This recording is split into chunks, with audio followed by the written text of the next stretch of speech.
uma grande... inovação, a palavra, se a gente for buscar a etimologia, não é muito difícil, a gente vai entender que é criar algo novo, ou gerar algo novo. Mas isso por si só não explica a ideia de inovação. Atualmente, quando se fala de inovação nas empresas, quando se fala de inovação no mercado, está se falando, sim, de algo novo, mas de algo novo que tem a sua implementação. E esse é um assunto, esse é um tema que é bastante caro ao conceito de inovação.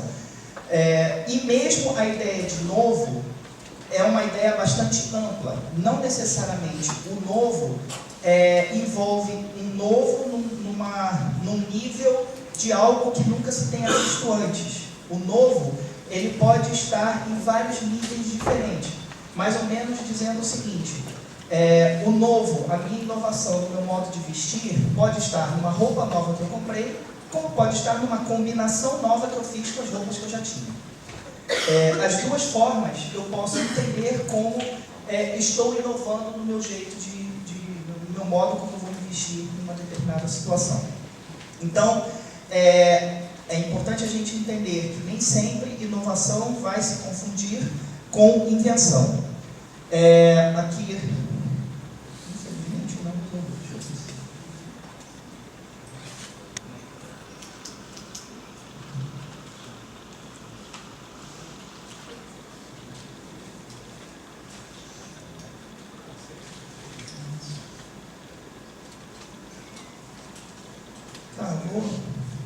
Vocês vão acreditar no que eu estou falando, tá?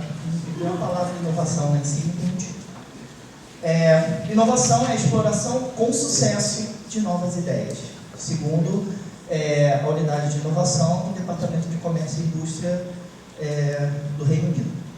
Que é essa ideia? Não basta simplesmente você ter uma nova ideia, mas ela tem que ser implementada. E aí eu coloco ali dois exemplos de invenção e inovação. As duas meio que pretendem ser a mesma coisa. Aquilo ali é a roda de leitura, criada na Idade Média, que tinha a intenção, como a professora Lúcia Santarella falou, muitas novidades tecnológicas, de novidades elas não têm tanta coisa assim. Muitas vezes a novidade dela está pelo fato de quando ela começa a ser implementada. A ideia de você ter vários textos em que você pudesse ter em um mecanismo a possibilidade de ler e fazer esses saltos de leitura já existia há muito tempo. E aí inventaram-se essa maquininha chamada roda de leitura, que eu acredito que talvez se muito mais, menos de 10% daqui tenham ouvido falar. Por quê? Porque não pegou, porque não funcionou.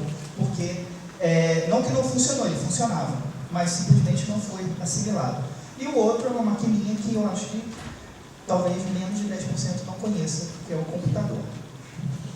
E a gente sabe por que funcionou. Sobre tipos de inovação, quando a gente fala de inovação, inovar o quê? Isso é uma outra questão que também é importante. A princípio, a gente tem um foco muito direcionado no produto. Vou criar um produto inovador, então aquele dispositivo ou aquele mecanismo, ele é inovador. Vários autores vão abordar vários tipos, categorias de inovação. Alguns vão chamar de 4Ps, que foi o grupo de autores que eu selecionei. Outros vão selecionar 8 tipos de inovação. Um autor muito caro no design, que é o Gibbon Sipe, ele propõe 8 tipos de inovação. Eu preferi trazer o de 4 para ser um pouco mais conciso. É óbvio, a inovação de produto, que é a alteração do produto ou serviço oferecido pela empresa. Esse binômio produto-serviço é muito comum, né, na linguagem de negócios. Muitas vezes a própria palavra serviço é chamada de produto, né, e não necessariamente há essa diferenciação, mas o que a gente está falando é um relógio novo, um carro novo, um novo dispositivo para fazer alguma coisa, que eu ainda não sei porque foi criado. Inovação de processo, então nem sempre, e aí a gente já começa a tirar o foco do produto, nem sempre a inovação vai estar no produto, mas pode estar no processo de execução desse produto, na forma como ele é produzido. Só um parênteses para quem está anotando, eu vou disponibilizar esse data show. Na verdade, ele já está disponível, eu vou só botar um endereço para vocês. Se quiserem anotar os comentários, sim, mas os tópicos não precisam ficar preocupados se não deu tempo de copiar, porque vai estar tudo lá, com bibliografia, tudo bonitinho. Tá? Vai estar não, como eu disse, já está. Então, alteração do modo como eles são criados e entregues. Muitas vezes, a logística de distribuição de um produto é que vai garantir o sucesso desse produto. A forma de produção desse produto é que pode ter um caráter inovador, que vai garantir a maior eficiência do produto, a melhor qualidade do produto, na aquisição de matéria-prima, no sistema de produção. Inovação de posicionamento, mudanças no contexto em que os produtos são introduzidos, e é a ideia de um produto que pode mudar a sua imagem, mudar a sua ideia, sem necessariamente mudar o produto. Eu posso mudar o perfil. Vide Coca-Cola, que faz isso constantemente. Na sua história, quem acompanha um pouco a história da publicidade da Coca-Cola vai ver como que ela tem mudado de perfil. Desde remédio, tem uma propaganda da Coca-Cola que ela diz, cujo slogan é Coca-Cola faz o bem, e as pessoas acreditavam, até Coca-Cola deixa as pessoas felizes, né, como tem sido trazido. Ou Coca-Cola faz um mundo mais amigável. São mudanças de posicionamento, de produto, às vezes até mudanças mais radicais. O produto que era para um público, de repente, ele passa a ser completamente direcionado a outro público. Inovação de paradigma, mudanças no fundamento dos modelos mentais que configuram as práticas da organização, que caracteriza uma mudança total da empresa, uma mudança total de como ela vai trabalhar o seu negócio, de como ela vai trabalhar o desenvolvimento do seu produto. Aqui são 4, como eu já disse, vários autores vão colocar outros 4, ou vão colocar 8. O foco a mensagem nem sempre estamos falando de inovação no produto. Muitas vezes a inovação pode estar na relação do produto, no desenvolvimento do produto, no processo do produto. E quando a gente fala de dentro dos tipos de inovação, a gente também pode falar de níveis de inovação. Um pouco aquilo que eu já falei da questão da vestimenta. Não necessariamente a inovação é algo que vai trazer um produto nunca antes visto na humanidade. Embora isso também possa fazer parte, sim. Alguns autores propõem 2 tipos, 3 tipos, 4 tipos. Eu trouxe uma autora que propõe 3 tipos de inovação. A inovação incremental, que é melhoramento em algum aspecto do produto. A inovação, eu vou voltar um pouco para exemplificar. A inovação radical, que é a mudança do produto em relação ao seu uso e função. E a inovação de transformação, que é a criação de um novo produto. Então, a gente pode ter a inovação incremental, radical e de transformação. No caso de serviço, um exemplo de inovação incremental. Você tinha a venda comum, aquela venda em loja, de repente você passa a ter a venda em shopping centers. O que muda? Eu continuo tendo a mesma loja, só que agora eu junto todo mundo num único espaço e trabalho alguns valores desse espaço, como segurança, conforto, conveniência, pela proximidade, mas na essência a venda não mudou. O que eu ganhei foi incrementando melhoramentos a esse produto, no caso a venda.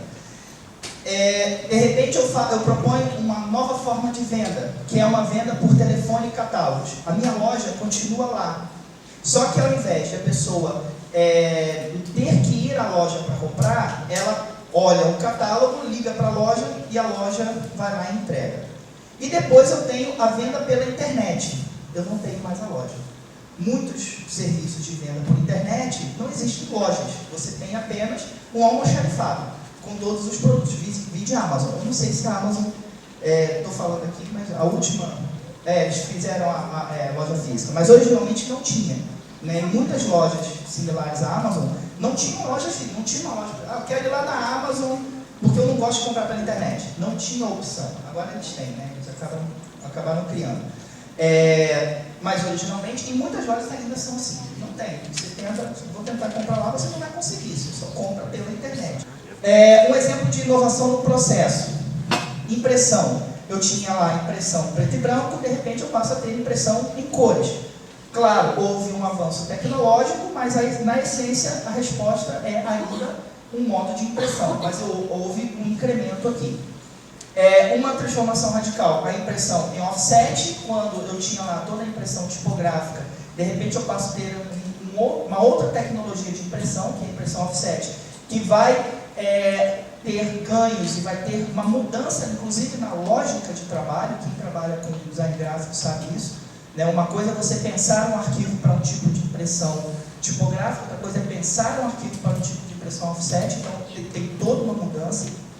E a impressão digital, cuja a mais radical quebra que se tem aqui é a ausência de matriz. Você não tem mais uma matriz, o que permite, inclusive, mudanças durante o processo. Eu posso lá estar imprimindo 10 páginas numa máquina laser, de repente no meio do caminho eu falo, estava errado, estava faltando acento. Então eu vou lá, mudo o acento no arquivo e imprimo outras 10 páginas durante o processo. Com a matriz, isso era algo muito mais complexo, isso era algo, inclusive, impensável em algumas situações. E no nível do produto, eu tinha o desktop, mudanças no computador de mesa. Alguns aqui são dessa época, lembra? Surgiu o Pentium 286, de repente o Pentium 386, Pentium 486. Na verdade, eram apenas evoluções de velocidade, de armazenamento, de memória. E aí vem alguém e tira o computador da mesa. Na essência, o computador continua sendo a mesma coisa, mas ele agora tem uma mudança radical no comportamento que eu vou ter com ele, porque eu posso levá-lo para qualquer lugar. E daí eu venho com uma outra transformação, que é a tablet, que não só contém essa mobilidade, mas ela vai mudar toda a estrutura de pensamento do produto. É muito engraçado, inclusive, algumas pessoas que ainda me perguntam, vale a pena ter tablet? Aí eu vou lá falar, olha, tem seus usos e tal. Mas o tablet é melhor que o notebook? A gente está falando de uma transformação, não dá para comparar. São dois produtos, são duas culturas, são duas formas. O que você faz com o notebook, nem sempre você vai fazer com a tablet e vice-versa, porque é um produto totalmente novo. E quando a gente fala de transformação incremental radical e de transformação, inovação, perdão, falei errado, inovação incremental radical de transformação, depois que você tem um produto transformado, vamos dizer assim, um produto que é altamente novo, ele também vai passar por uma nova incrementação, que pode passar também por um processo radical. Hoje nós estamos muito no processo de incrementação. Vide aí a Apple, a cada ano a expectativa aumenta, vai surgir uma nova tecnologia, e ele só incrementa o que ele já tinha. Nem mudança radical tem sido feita.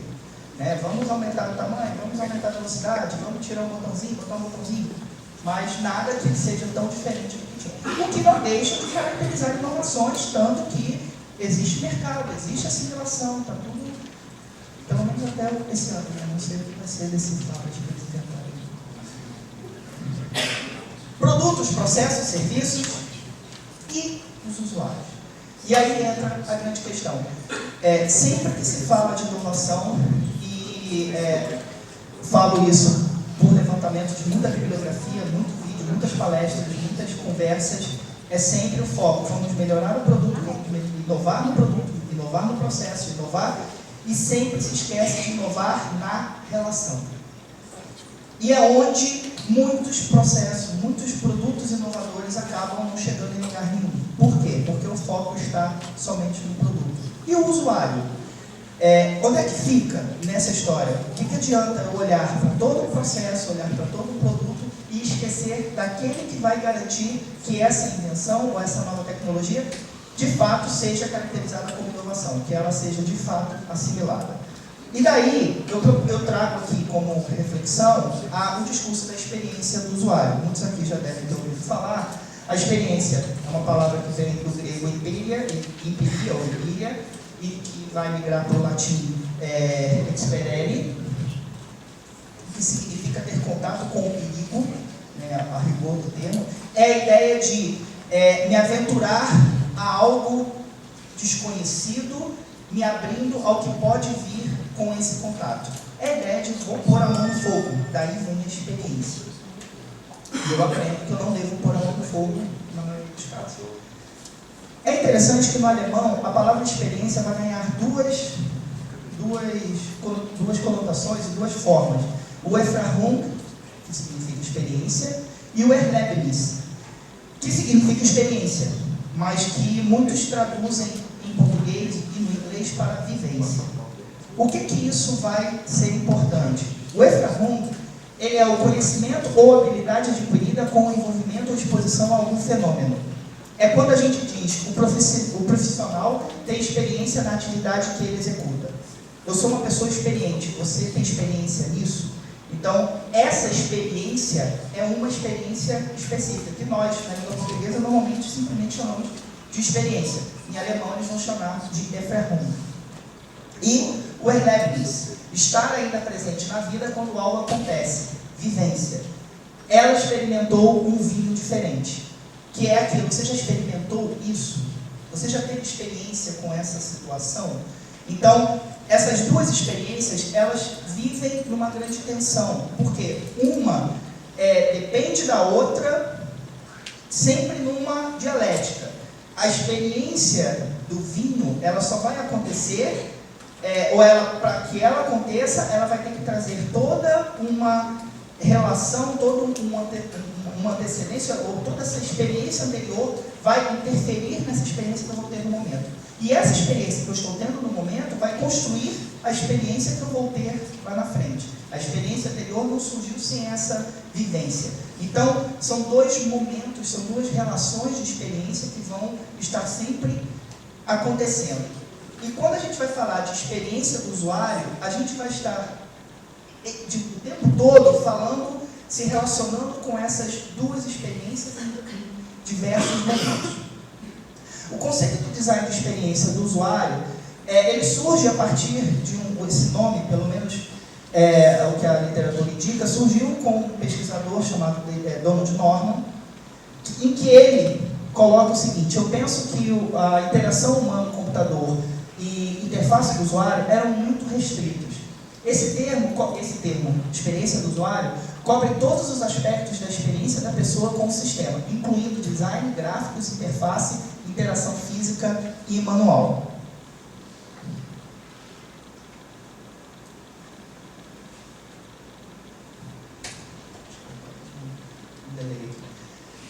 Então, o que é a experiência do usuário? Percepções e respostas das pessoas, resultantes do uso, ou seja, o Erlebnis, ou o uso antecipado de um produto, sistema ou serviço, ou Efrahum. E aí, essa denominação é da ABNT. Ela tem uma denominação, uma designação do que seja a experiência do usuário. E ela fala disso. Resultantes do uso, ou seja, resultante daquilo que eu tenho no contato e do uso antecipado, a minha expectativa em função da experiência que eu já venho trazendo daquela relação com a interface. Uma imagem que é muito usada para falar de experiência do usuário é essa aqui. O ciclista, ele quer chegar no seu objetivo. Para isso, ele precisa passar por um percurso, ele precisa chegar. Na verdade, a experiência não é só o percurso, é todo o processo que vai do percurso à chegada no objetivo. O que acontece em muitos projetos que trabalham com experiência é que eles dificultam ou que eles nem sempre verificam a tendência de como o usuário prefere chegar no seu objetivo.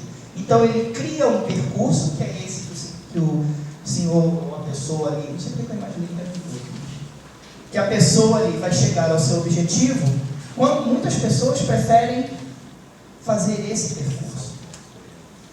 É engraçado porque eu queria uma imagem real dessa trilha.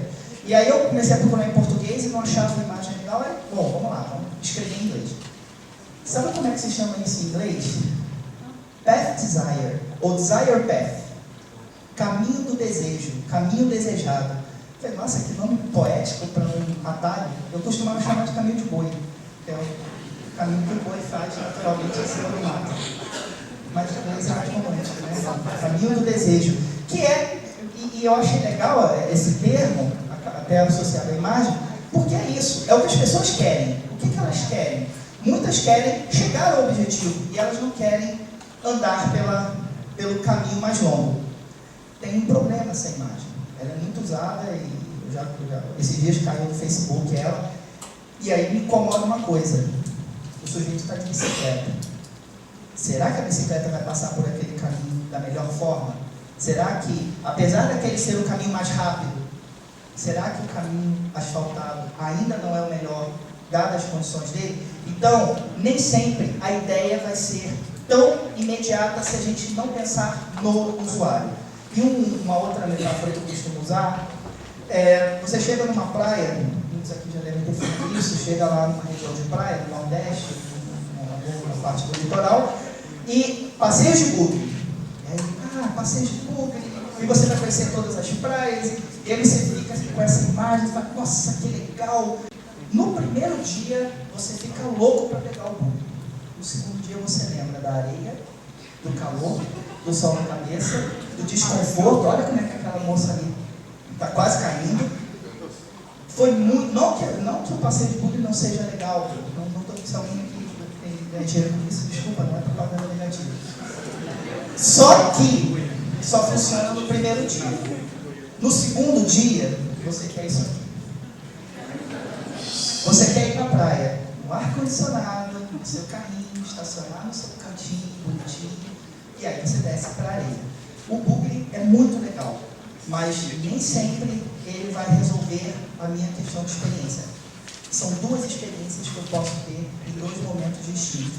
E por isso, a inovação muitas vezes não se concretiza, porque se esquece de observar a condição do usuário. E qual é o contexto que ele está, o que de fato ele vai querer. Nós temos vários tipos de experiência. Ainda na definição da ABNT, e aí eu só estruturei de uma forma sistematizada para a gente poder ver melhor, mas ela diz o seguinte: a experiência do usuário inclui todas as emoções, crenças, preferências, percepções, respostas físicas e psicológicas, comportamentos, realizações do usuário que ocorrem antes, durante e depois do uso. E eu fiz o destaque para emoções, porque é um pouco do que a gente vai trabalhar aqui, mas é sempre importante lembrar, experiência não é sinônimo de emoção. A emoção pode ser uma das dimensões da experiência. Por isso, da mesma forma que eu falei no começo, eu não vou resolver o assunto da inovação em 20 minutos, também não vou resolver o assunto da experiência em 20 minutos. Eu vou fazer um recorte para a gente pensar uma metodologia ou uma prática para se trabalhar em inovação sob o foco da experiência e não sob o foco do produto, que é um caminho muito comum. A meta do design de produtos interativos de ser divertido, aprazível, prazeroso, esteticamente agradável e assim por diante são exigências básicas da experiência do usuário. Já esses autores são bastante radicais, eles vão focar a experiência do usuário só na emoção. Eu abro esse parênteses porque eu não considero assim. Existem outros, e na verdade não sou eu que considero. A própria ABNT, a ABNT na verdade traduz do ISO, então na verdade essa descrição ela nem é brasileira, ela é internacional. Quem sabe que normas da ABNT, algumas são transcrições do ISO, que nesse caso é o que acontece. Mas eles colocam sim a importância das emoções na constituição da experiência. Donald Norman, aquele que designou o design, que criou o termo experiência do usuário, ele vai escrever todo um trabalho sobre o que ele chama de design emocional, que vai lidar com essas experiências emocionais. E ele vai dizer o seguinte: ao criar um produto, o designer tem tantos fatores a considerar: a escolha do material, o método de manufatura, o modo de publicidade, custo, praticidade e quão fácil é seu uso e compreensão. Entre parênteses, para quem já ouviu falar disso, usabilidade. Mas o que muitas pessoas não se dão conta é que há também um componente emocional significante na projeção e uso do produto. E em um outro texto que eu não me lembro, ele comenta sobre os trabalhos dele, acho que foi numa entrevista, e ele fala, esse livro vem depois de um outro livro dele chamado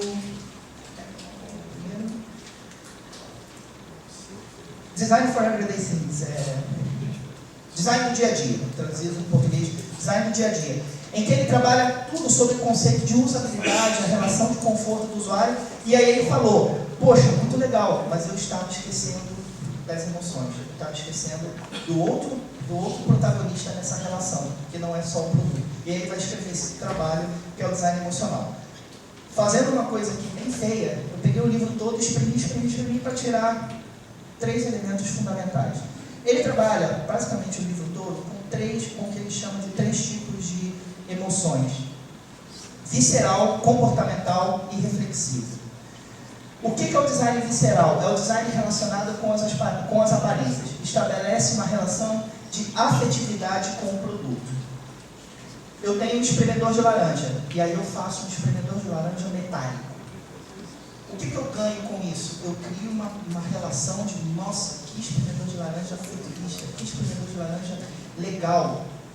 E eu vou ter uma relação estética com esse espremedor de laranja. O design comportamental, o design relacionado aos prazeres e efetividade no uso. Estabelece uma relação de satisfação com o produto.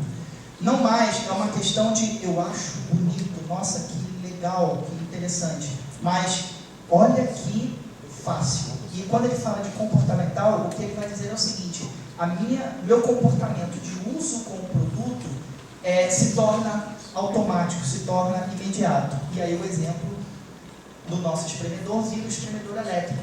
Eu já nem presto mais atenção no espremedor, eu simplesmente boto a laranja lá e olho na televisão.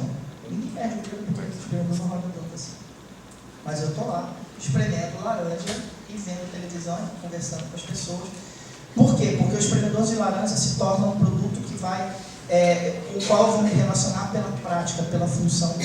E o terceiro, que ele chama de design reflexivo, relacionado à racionalização ou intelectualização do produto. Estabelece uma relação de conceitualização do produto. O produto não é simplesmente bonito, não desperta em mim os meus instintos mais básicos, não é necessariamente mais confortável, não vai facilitar a minha relação com ele, mas eu vou achar que esse produto tem algo que vale a pena ser pensado. Para quem já ouviu falar nesse espremedor de laranja, da Alessi, desenvolvido por um designer chamado Philip Stark, tem uma frase que ele descreve esse espremedor, é um espremedor, não é um espremedor. E eu acho muito legal, acho que essa frase explica tudo, em que ele diz: eu não inventei esse espremedor para espremer laranja. Eu inventei esse espremedor para ser um motivo de conversa entre o genro e a sogra. Ou seja, sério, dá certo. Se você botar um espremedor desse, não vai faltar assunto. Alguma coisa você vai ter que conversar. Porque ele faz isso.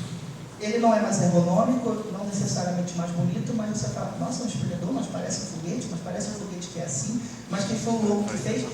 E você começa a tirar ideias e pensamentos em torno desse produto. Então, fazendo um resumo, design visceral, comportamental e reflexivo. Eu tenho como exemplo lá o espremedor de laranja de plástico, desculpa, não atualizei, o de metal, o espremedor elétrico e o Juicy Salive da Alessi. E agora sim, da experiência à inovação. Inovação de produtos é cada vez mais a diferenciação através da personalização para atender as necessidades específicas do usuário. E aí eu propus uma pequena tabela em que eu proponho a relação de experiência e inovação. Experiência visceral, comportamental e reflexivo. Inovação incremental, radical e de transformação. Qual que é a proposta? É a gente começar a pensar o que é uma inovação incremental pensada a partir da experiência e não pensada simplesmente a partir do produto. Eu peguei como objeto, vamos dizer assim, de discussão, o mapa digital. Nós tínhamos lá mapas, né? E de repente, com o advento do computador, o mapa foi para a tela do computador. No primeiro momento, a migração do mapa impresso para a tela do computador não era grande novidade, era apenas um mapa. Era aquilo que você tinha lá. Eu lembro de muito antes de Google Maps, tinha um site, agora não me vem o nome, mas era um site de viagem, que eu adorava ficar passeando por ele, muito antes de Google Earth.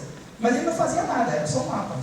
Só que, como ele era muito detalhado, então você podia entrar nas ruas da Índia e ver o nome das ruas e tal, mas não tinha aquela visualização de Google Earth nem nada disso, era apenas mapa, só que digitalizado. E aí, vamos incrementar esse mapa, mas vamos incrementar esse mapa observando prazeres básicos o que pode ser legal, o que pode ser, vai despertar em mim uma sensação prazerosa com esse produto. E aí você tem um mapa digital desktop com Street View. O Google vai lá e bota o Street View. Para que serve o Street View? Eu até consegui já fazer alguns usos, por exemplo, para ter certeza de que o lugar que eu quero chegar é lá. Mas a grande maioria das pessoas navega no Street View para ter a sensação de estar andando no lugar. Eu, por exemplo, já fui na casa dos meus pais pelo Street View. Para quê? Eu não sei. Eu fui criado lá. Mas bate aquela saudade, eu vou lá no Street View e olho como se eu tivesse a sensação de que tem alguma coisa atualizada. E, curiosamente, eles tiraram a foto dos balões batizados do meu filho, que já está com 9 anos. Mas está lá, os balões batizados dele, eu olho. Mas enfim. Aqui um exemplo do Street View. Incremental comportamental. Como eu posso implementar o mapa de forma a facilitar o seu uso, a tornar a relação com ele mais intuitiva, mais fácil, mais rápida? Eu coloco o mecanismo de busca de endereço. Isso é lindo, né? Imagina no mapa impresso como é que era achar. Muitos de vocês, imagino, também tenham passado por isso, guia 4 rodas, aquele mapa gigante. Como é que você acha? Aí você fica lá catando feijão lá para achar o endereço. Agora você digita o nome e ele inteligentemente, inclusive, rastreia onde você está e já sabe de que, quando você bota Goiás, não é Goiás de outro lugar do mundo, é Goiás do Brasil, e então ele já sabe, dá um ok, e ele vai direitinho. E eu posso colocar, inclusive, lugar, né? Não preciso colocar o endereço, eu posso colocar Colégio Santo Agostinho, Goiás. Ele vai dar o endereço e já me joga lá no mapa do Colégio Santo Agostinho. E reflexivo, mapas com recursos acessíveis, em que o mapa, ele não só se caracteriza para mim como algo, nossa, que divertido, nossa, que fácil de usar, mas nossa, que inclusivo.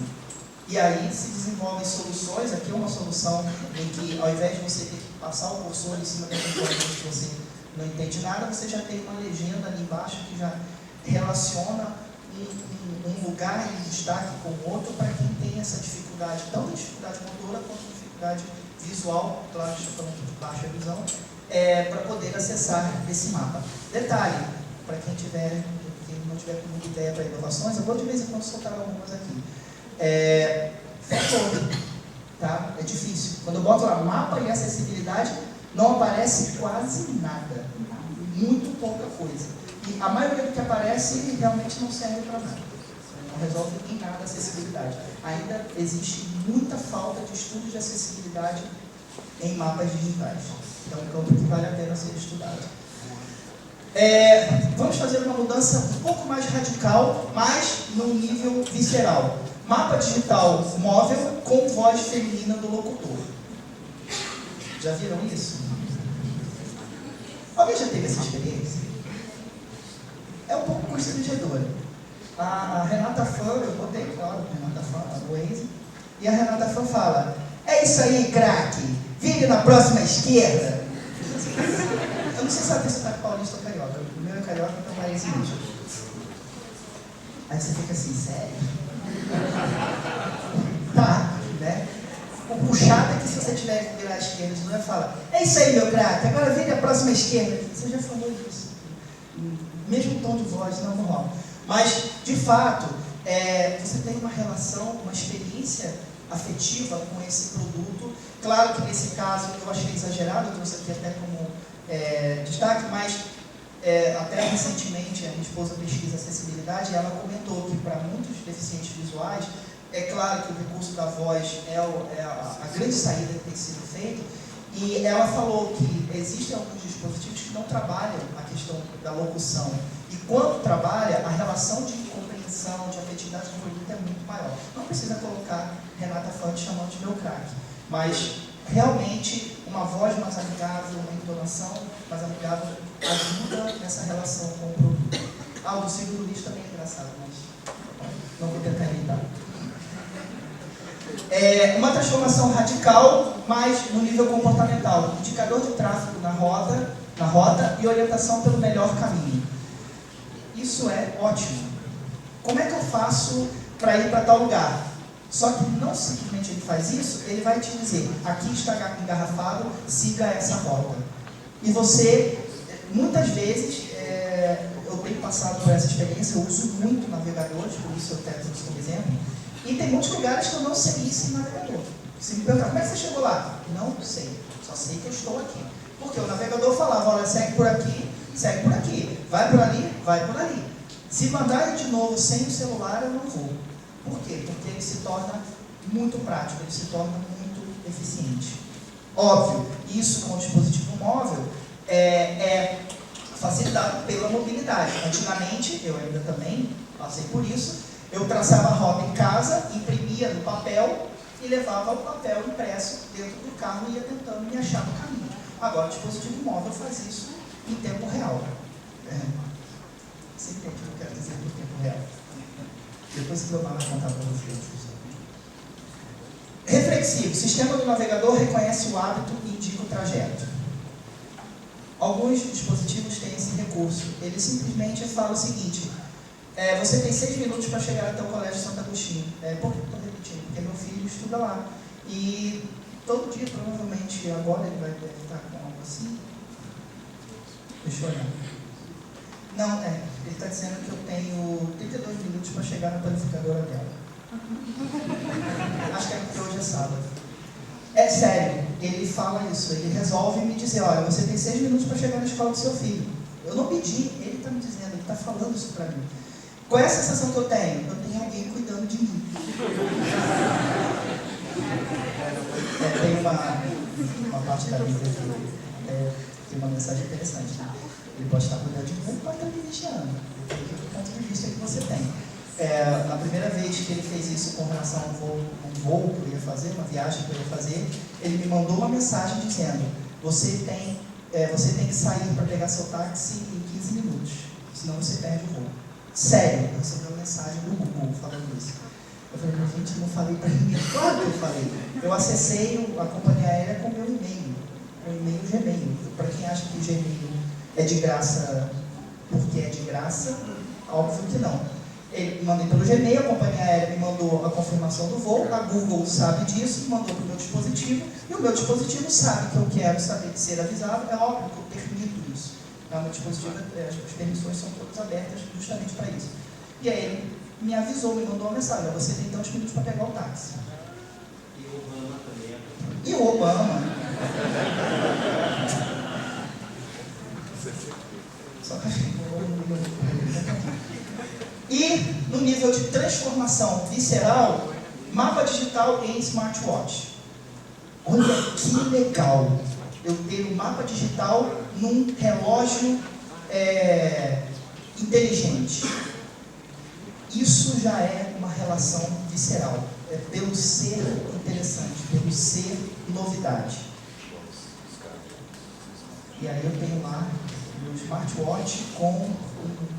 É óbvio que alguém vai dizer, poxa Wagner, mas essa relação visceral, ela pode se desfazer depois de um tempo. Lembra do exemplo do bugre? Ela não deixa de ser interessante. A questão é, como é que a gente vai lidar com essa inovação? O bugre funciona bem no primeiro dia. O mapa no smartwatch vai ser aposto, eu estou querendo comprar um, já faz algum tempo, estou só esperando surgir para vender no Brasil, não é o da Apple, não achei graça a isso, mas eu estou querendo vender, e vai ser muito legal, eu quero comprar para mim, por questões pessoais e de pesquisa, mas também por uma pesquisa social. Estou querendo muito ver as pessoas falando, deixa eu ver, eu vou fotografar uma situação dessa, porque é interessante, nossa, que legal, você tem um, mas a partir do momento que passou a graça do mundo, você começa a pensar, nossa, mas é grande, nossa, mas esquenta. Renatinha, a professora Renatinha não teria perdido aqui no futuro. Exatamente. No nível comportamental, o smartwatch emite uma vibração para direcionamento do condutor. Você está dirigindo, e aí o smartwatch, você sabe, conhece a programação, 2 para a direita, duas vibrações, vira à direita, uma vibração vira à esquerda. Acabou. Eu não preciso olhar para lugar nenhum. Eu posso olhar para aqueles outdoors que ficam no banheiro.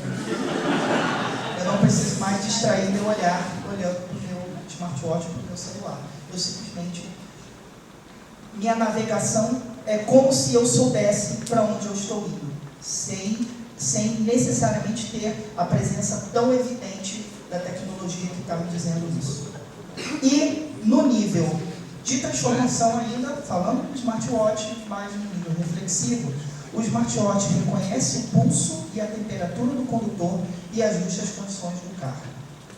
Você está com muito calor, então ele vai acionar o ar-condicionado na temperatura ideal.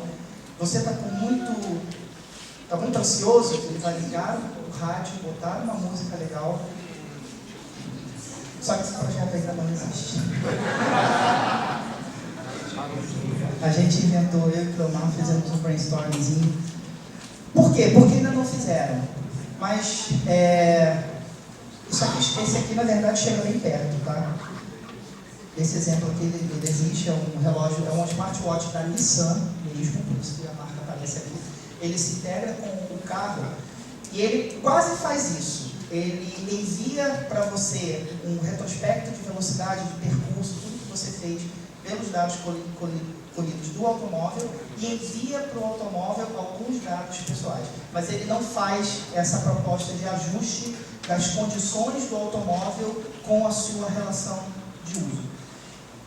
O que isso seria interessante? Ainda na ideia de que o carro agora está cuidando de mim. Não é simplesmente uma relação de ser mais rápido ou ser mais fácil, ou é uma outra relação que você tem com o produto. Como eu passei a ter com o meu celular quando ele começou a dizer para mim, a cuidar da minha agenda sem eu ter que ficar todo dia escrevendo. Ele sabe do meu hábito, a Google sabe, o Obama sabe, mas ok, eu sou um número muito pequeno da humanidade para me preocupar, mas ele sabe o meu hábito e ele adapta o sistema para isso. E eu mudo o conceito em relação a esse produto. Em todas essas transformações de incremental radical e de transformação, o que eu quis trazer à discussão é a presença do usuário. Em um estudo de 2010, 90% das companhias com lucros acima de 500 milhões ou mais consideram críticos ou muito importante que a experiência do cliente esteja na estratégia da companhia. Em 80% desejam estar aptos a diferenciar sua companhia pela experiência do cliente. Então, as empresas já estão verificando isso. Não adianta pensar em inovação com foco no produto. Simplesmente, é claro que o produto vai ter que ser focado sim, mas o produto a partir da relação com o usuário. O produto em si, você corre o risco de fazer uma roda de leitura e esquecer. Quando é que o cara vai botar essa roda de leitura? Como é que ele vai levar isso para casa? A roda de leitura é linda, funciona, mas ninguém vai querer. Inovação em software, como quase qualquer tipo de inovação, requer a habilidade de colaborar e compartilhar ideias com outras pessoas, sentar e conversar com usuários e colher suas experiências e entender suas necessidades. William James III. Embora alguns tenham algumas críticas, mas ele ainda é o fundador de uma das maiores empresas de software do Ocidente, ou do mundo, para ser mais correto. Tá? E a ideia dele não se pensa em software sem se pensar na experiência do usuário, sem se pensar para quem você está fazendo, em que contexto você está fazendo. Claro que ninguém vai anotar isso aqui, mas eu deixei algumas referências, como eu disse, o site vai estar disponível. Muito obrigado.